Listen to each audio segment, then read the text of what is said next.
You're listening to From the Horse's Mouth, intrepid conversations with Phil Fersht. Ready to meet the disruptors who are guiding us to the new great utopia by reshaping our world and pushing past corporate spin for honest conversations about the future impact of current and emerging technologies? Tune in now. So welcome to the latest episode of The Horse's Mouth. And today I'm happy to be joined by actually one of my colleagues, Saurabh Gupta, who is our president for research and advisory, oversees a lot of our commercials as well at HFS Research. Someone I've worked with for getting on for a second decade soon. So I wanted to talk with Saurabh a little bit about the industry that we've been living through, what we experienced last year, and what are our big expectations for 2025 and beyond. So welcome, Saurabh. How are you doing? Thanks for having me, Phil, on your esteemed podcast as the first HFS guest. Yeah, first of many, I hope. But so let's just dive into this. 2024 was a pretty, I'd say, turbulent year for the services industry that we cover a lot at HFS. What do you think was the big cause of maybe some of the slowing demand and some of the pressures that are impacting the big service providers? So I think there are two opposite forces that we have going on right now, which is why we are not seeing the sort of double-digit explosive growth that we've been used to in the services industry. And those two opposite forces are, on one hand, everybody's operating as if we are in a recession, even though we are not. But every CEO is operating as if we are in a recession. So IT budgets are flat to declining, operational budgets are flat to declining. There's a talent crunch going on. There are two wars going on in the world. It's just so much of macroeconomic uncertainty that we just don't have the money to spend. On the other hand, everybody's in a big hurry to innovate. They want to digitally transform as of yesterday. Industry lines are blurring, new business models are coming up. So how do you marry these two things where you want to innovate, but you don't have the money to invest in innovation? And I think the services industry is stuck in between that because the value proposition of the services industry has been more on the cost savings, cost arbitrage, labor arbitrage, whatever you call it, and not driving innovation in a cost-effective way at scale. And I think that's why 2025 might be a very interesting year, or the next decade will be a very interesting year, is how our industry sort of, becomes more of a butterfly from this caterpillar that it has been for a very, very long time. And do you think it also might be because services is very much focused on the implementation of getting things done, and too many enterprises are still going around in circles trying to figure out where they go next? Do you think that's part of the problem? Yeah, that's because of those two opposite forces, Phil. Enterprises are not clear on where to go next. And there is in every client that we have or I have worked with over the last couple of years, there are two camps. There's one camp which says, let's delay spending, let's save money, and that's generally the CFO camp.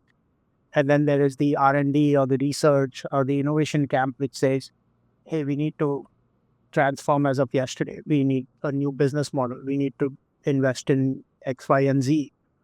And both camps are unfortunately or fortunately right. So then decision-making becomes very, very hard in that kind of a scenario. And most service providers are looking for the client to tell them what to do versus telling the client what they can do. And that's one of the reasons why, we're just waiting for the clients to make the decisions. versus helping them take those decisions. Yeah, and our industry has been very excitable around, we call it agentic AI, and then the shift to services as software. Is this something that clients are looking at? Is this something they're asking for, or is this ask looking at the future, thinking, here's a smarter way to deliver services in a more productive, scalable, smart manner? I mean, how do you think that is starting to manifest itself? Yeah, I think if I look at the last decade, the last decade was ruled by SaaS, right? Software as a service. I think the next decade will be ruled by the other SaaS, services as software, the reverse of software as a service. And I think these lines are blurring together as we speak. I don't know, every software company is getting into professional services. Every services company is building their proprietary tools and technologies. And I think the clients actually, enterprise leaders don't care on what name we give to these things. Whether we call them SaaS or apples or oranges, honestly, it doesn't really matter. For them, they have these business problems and who can solve them. And I think often those business problems require a combination of software and services. And and we have sort of we have bought and sold these services in a way that it's very hard to amalgamate or integrate software and services together because we've sold them on number of people, butts on seats kind of a consumption model. I think that's going to be the fundamental difference. If we can change that, then I think services as a software can become a really, really big thing. I mean, do you think that services is reaching like the telecom moment of 20 years ago when, voice over IP, internet completely changed how people accessed telecom and the internet, all these types of things. And we saw a whole bunch of the traditional telecoms providers just fell away because they couldn't change the model. They couldn't change the way they sold, the way they were organized, the technologies. Are we facing something similar in services, or do you think today's services firms are more sophisticated and ready for the big shift that's coming? I think I think I think there's some very smart people in the services industry, and I'm hoping and counting on them to realize that this is sort of that dire moment uh, to to change how they operate, how they organize themselves, how they sell to customers, how what's the commercial models, and all those kind of things. And in my mind, Phil, the services industry has become very, very strong at people management. They are the sort of north star when it comes to people management. They know to the nth degree how what is the utilization, what is the productivity, etc. for every person. The hiring, recruitment, these companies are fantastic at it. But I think if they have to succeed in the future, they have to build two more competencies. Uh, the they actually suck at product management, and if we are thinking of services and software coming together, then they need to build these product management capabilities. And you look at any of the software firms, they have fantastic product management teams. Version control, product documentation, selling one to many, etc. Services firms don't have that competency. And the third competency that they'll need is ecosystem orchestration or ecosystem management, because gone are the days when one company can be everything to anyone. They will need to build these ecosystems together. You look at software firms, they've been great at managing their partners. They have tiered partnership structures, they have market development funds, they have all those kind of things. I've not seen a services firm which has gone to that extent. So I think if the services firms realize that these are two additional competencies that they have to build, I'm not saying people management is not important. I think people management is still going to be very, very important. But if they can build product management and ecosystem management competencies, And that's not a flick of a switch, right? They have to invest and build those things right now if they have to be successful. If they keep doing the same things again and again, then I think we're in for a very interesting 2025. Okay. And honestly, as you look at maybe the top 20 tech services firms that we cover, how many do you think, just as a gut feel, are going to successfully make this shift? I think it depends on how we define success. If you are saying whether they'll survive or not, I think in 20, I think there will be a few that will not survive. In terms of truly being successful, again, I think there'll be only 10 to 15% that will be really successful in transitioning to services as a software. And those are the firms that will become the leaders for tomorrow, right? And I think the rest will then start to copy them. And then slowly we'll start to see others. So I think there'll be a bell curve. So there'll be about 10 to 15% of, 3-4 firms that will really pull this trigger, start to make the right smart investments, and will start to get ahead of the curve. The rest, majority of the services firm will quickly copy that DNA and start to approach that, and they'll be the fast followers. And then a few will just not change, and they'll probably die or get acquired or something like that. Yeah. Well, I said many years ago, and I still believe this, that services firms don't die; they just get smaller.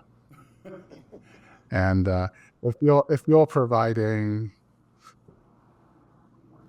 lots of people to provide services, whether they're low value or not, in a commodity manner to a number of companies, you'll keep doing that. You just won't be able to grow your business because no one wants to buy more of what you're selling. So I think you're right about I think this has to bottom out.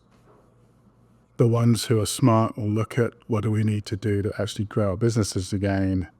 And then there'll be a natural evolution back the other way on. Some will just rehire, retrain, rethink how they go to market. Others will just shrink away and fade away. So I think you're right. Yeah, Phil, and I don't think there is. I don't think this is just a demand issue either, right? It's not just being driven from what enterprises are thinking. I think this is a supply issue as well. This is, if you look at the employee base of these services firms, you take my own example, right? When I graduated out of engineering, I worked as a software engineer in one of these firms. That was my first job, and I was actually quite happy about it. And my parents were proud of me. Maybe they had low expectations, but whatever, they were proud of me. I look at my nieces and nephews today. This is not their number one industry that they want to join. They either want to join a startup or a tech provider. They maybe they're not disappointed, but they're not jumping up and down with joy on joining a services industry. So I think that's a supply issue, right? That we are facing as well. How do you attract the best of the best talent to the services industry is also going to be a very important dimension to this. So it's not just enterprises are frustrated with the services model and they want to move to a different thing, but I think even the employees, they want something more challenging, more, at least you won't be able to attract the cream of the talent if we keep doing the same old. Yeah. And are we generally seeing a shift to enterprises wanting to do more themselves? A lot of this is obviously the drive to AI, the guardrails that are needed to manage this in a more private, compliant way, and also the fact that a lot of enterprises are tired of spending lots of money on services that don't add a lot of value. So we talk a lot about global capability centers, particularly in India, that have sprung up. Is this something that is a long-term trend where more enterprises are going to start to just do more themselves and rely less on service providers? I think so. I think if you look at what has happened over the last 3 years in global capability centers, GCCs, which is sort of a more sexy name to what we used to call captives and GICs. Um, it's almost like a tale of two cities. Phil, if you look at the growth of GCCs, that's going like crazy, a hockey stick movement. And if you look at the growth of third-party services, that's flat to declining, right? So what's behind that? And I think part of it is uh, companies feel that uh, doing it in-house, it's compliant, they have more control, and all those kind of things. But also, it's become easier to do it in-house. If you take a country like India, it was very hard to set up a new GCC 5 to 7 years back, largely because you could hire a lot of junior people, you know, in India, and that continues to be the case. But it was hard to get senior talent. How do you get managers and center heads and all those kind of people? Now, countries like India are so evolved that it's not that hard, to find senior management to manage these GCCs. And then there are, other platforms of infrastructure, telecom, and all those kind of things. So setting up a GCC is no longer such a hard task that you have to get a third party to do it. That's why we are seeing more, BOTs and other kind of arrangements. And if there's no entry barrier, then it becomes a very viable strategy, for sure, right? And why not? So I think if you look at it in the long run, I think we have to get out of this mindset of in-house versus outsourced. I think in the long run it'll be a hybrid of both, and Yeah. um, that is it's very easy to talk about these are the advantages of GICs or GCCs. These are the advantages of third party. This is less costly. This is this and that. But I think both models have their own pros and cons.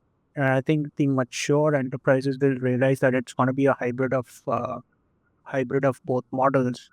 And mature service providers will also need to realize that when they think of GCC, the only opportunity is not build, operate, transfer. Like there can be many different ways of where a GCC can be a good client for a service provider.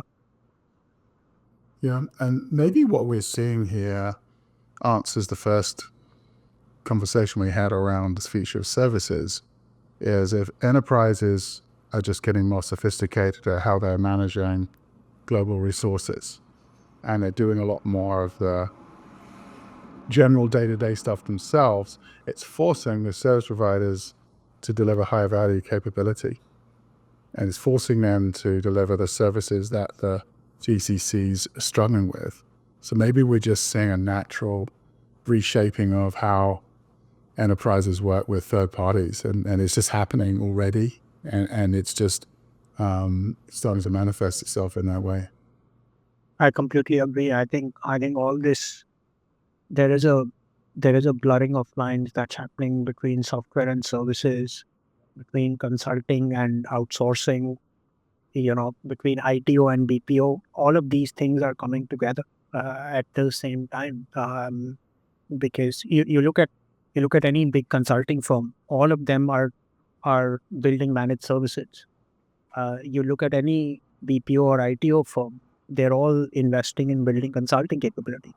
So I think all of these things are coming together, and it's we talk a lot about AI, but I think the bigger question will be go-to-market strategy and how do they develop competencies of, I think the technology is there, but how do you use it and what's your sort of go-to-market strategy is going to be the real key here. Yeah. So let's get to what we see happening on the innovation side this year and maybe a little bit on that. You mentioned, you've been covering blockchain for over a decade, I seem to remember, and you've been pretty big on the fact that investments in AI and areas like that are revitalizing companies' appetite for emerging tech. Why do you think blockchain is it's going to make a bigger stand? I, I think the hype around blockchain is dead, but blockchain itself is not dead. So I think while it's no longer, if you do a Google search and Google Analytics, blockchain is not the most searched term. But if you dig deeper, there are still a lot of very good use cases of the technology, especially when you require trust and transparency in any solution. Blockchain becomes the answer. And I think the reason why I feel bullish about blockchain with the emergence of AI is that AI struggles with trust. A lot of people think of AI as this black box. I don't know where it comes from. Why should I trust this machine? And, how can where is the audit trail and all those kind of things? And blockchain at its core builds trust in a technology. So I think that is where AI and blockchain have a very synergistic relationship because AI lacks trust that blockchain can provide. And honestly, blockchain has so much data that you need AI to manage the blockchain data. So I think it's sort of both these technologies are scratching each other's backs in a way uh, that I feel is very synergistic. I think the issue with blockchain is it's just hard to understand technology. It's very AI is so easy. We have Chat GPT and all these things. We all can play with it. Whether it's your 12-year-old, it's my 12-year-old daughter or my mom. They can all play with it. Like blockchain takes three screens to explain what is happening, and I think that's the problem with it. But it doesn't mean that it's a complicated technology. It doesn't mean it's a useless technology. And I feel like AI and blockchain have can be good pals if if we figure it out. Okay. And anything else we should be, focused on as we look at merging changes in and around the tech and services industry? Do you think we're going to have a resurgence in growth with a new administration? Anything that you think we can start to predict at this point, or is it still too early? I think it's still too early, but I do think the the tariffs are going to be something to watch out for. Um, the tariffs not only increases will not only increase the cost of enterprise goods and services, but it will also increase the cost of IT services. A lot of hyperscalers, etc., have their data centers, and what's going to happen to those tariffs, and what's going to be the impact on that. I'm not saying one way or the other, but I think it's something to watch out for. It's the biggest thing that every supply chain consultant is watching out for right now, and nobody seems to have the right answer. And imagine if tariffs are not only on goods, but tariffs are on services as well, on all services exports or imports. Um, then that is potentially a doomsday scenario for our industry.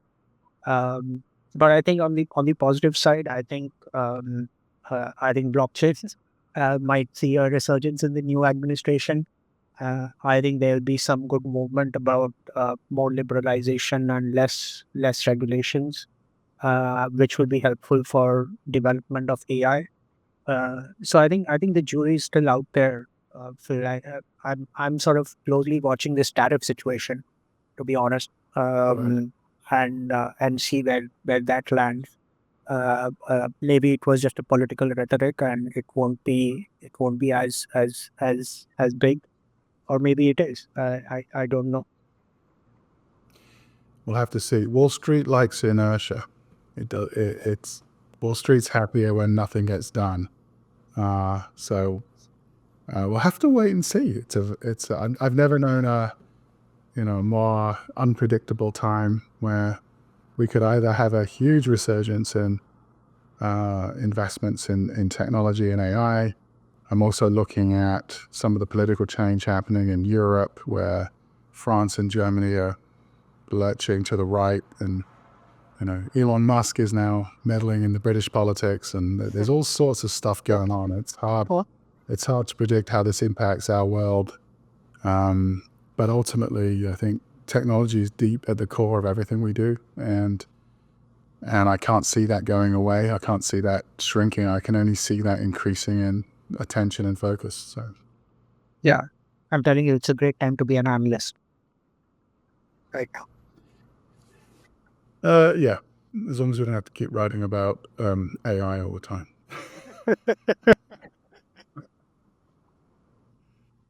Good. Excellent. Well, it's great getting a time catch up after the holidays and getting your views on the services industry and blockchain. And we look forward to getting together in Bangalore next month for our big summit in India to celebrate the industry out there and meet with some great people. So thanks for your time today, Saurabh, and we'll talk soon. Yeah, thanks for having me, Phil. Thanks for tuning in to From the Horse's Mouth, Intrepid Conversations with Phil Fersht. Remember to follow Phil on LinkedIn and subscribe and like on YouTube, Apple Podcasts, Spotify, or your favourite platform for no-nonsense takes on the intricate dance between technology, business, and ideological systems. Got something to add to the discussion? Let's have it. Drop us a line at fromthehorsesmouth@hfsresearch.com or connect with Phil on LinkedIn.